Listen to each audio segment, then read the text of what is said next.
အပိုင်း9စီကာစေကာကနေမစ်ဇိုင်းထိလက်နက်ခစ်စင်ကဲဖြစ်စဉ်အလိုအတင်လောက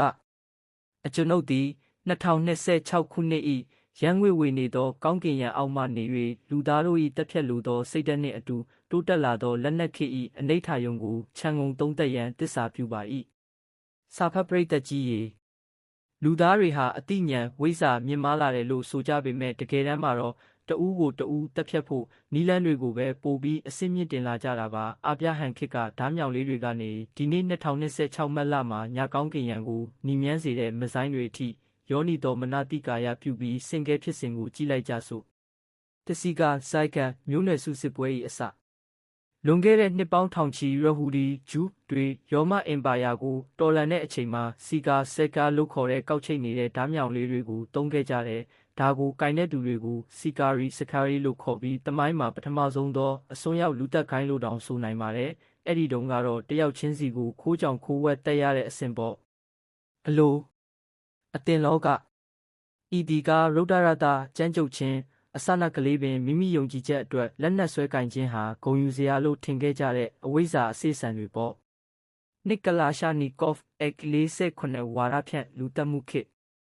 အချိန်တွေကုန်လွန်လာပြီး20ရာစုမှာတော့အစ္စလာမစ်ဂျီဟတ်ဝါဒီတွေရောတော်လှန်ရေးသမားတွေပါX48ကလာရှာနီကော့ဖ်ကိုကင်လာကြတယ်လက်နက်ဟာယဉ်ကျေးမှုတစ်ခု cult လို့ဖြစ်လာပြီးဂျေယာရီခုတ်ဆိုတဲ့မိုင်းအောက်မှာလူငယ်တွေဟာတနက်ကင်ရတာကိုဂုဏ်ယူလာကြတယ်တယောက်ချင်းတက်ရကနေအုပ်စုလိုက်တက်နိုင်တဲ့အဆင့်ကိုရောက်လာတာဟာလူသားမျိုးနွယ်အတွက်တန်ဝေကရစရာတိုးတက်မှုပါပဲသုံးမစ်ဇိုင်းနဲ့ drone missile drones မျက်နှာချင်းမဆိုင်တော့သောငရဲအခု2026မတ်လမှာတော့ကျွန်တော်တို့ဟာအဆင့်မြင့်ဆုံးအဝိဇ္ဇာလက်နက်ခေတ်ကိုရောက်နေပါပြီ။အီရန်ရဲ့ရှာဟတ်ဒရုန်းတွေနဲ့အစ္စရေးရဲ့ဂျယ်ရစ်ကိုမစ်ဇိုင်းတွေဟာကီလိုမီတာထောင်ချီဝေးတဲ့နေရာကနေခလုတ်နဲ့ယုံနဲ့မြို့တစ်မြို့လုံးကိုပြဖြစ်စေနိုင်တဲ့လူတက်ရတာဟာဗီဒီယိုဂိမ်းကစားနေတယ်လို့ဖြစ်လာပြီး Hero Tap အဆက်အကြောက်ဆိုတာလုံးဝပျောက်ကွယ်သွားပြီဖြစ်သည်။ပရိသတ်ကြီးရေ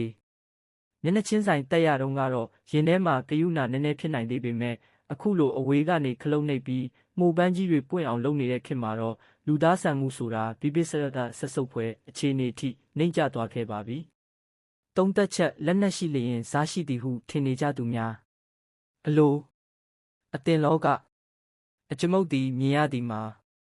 စီကာဓားမြောင်ကနေဟိုက်ပါဆိုနစ်မစ်ဇိုင်းထိတိုးတက်လာခြင်းဟာလူသားတို့ရဲ့အောင်မြင်မှုမဟုတ်ဘဲအဝိဇ္ဇာရဲ့အောင်မြင်မှုသာဖြစ်ပါတယ်။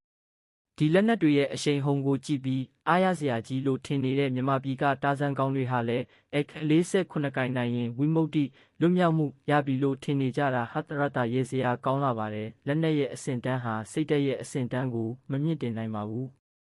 တကယ် absolute revolution ဆိုတာလက်နက်ကိုအဆင့်မြင့်တာမဟုတ်ပဲအုံနောက်နဲ့နှလုံးသားကိုမဟာမနုဿအဆင့်ရောက်အောင်မြင့်တင်ခြင်းသာဖြစ်ပါတယ်လက်နက်တွေဘလောက်ပဲကောင်းကောင်းယောနိတော်မနတိကာယမရှိရင်တော့အဲ့ဒီလက်နက်တွေဟာမိမိကိုယ်ကိုပြန်လဲလောင်မြိုက်မဲ့စစ်မီးတွေပဲဖြစ်ပါလိမ့်မယ်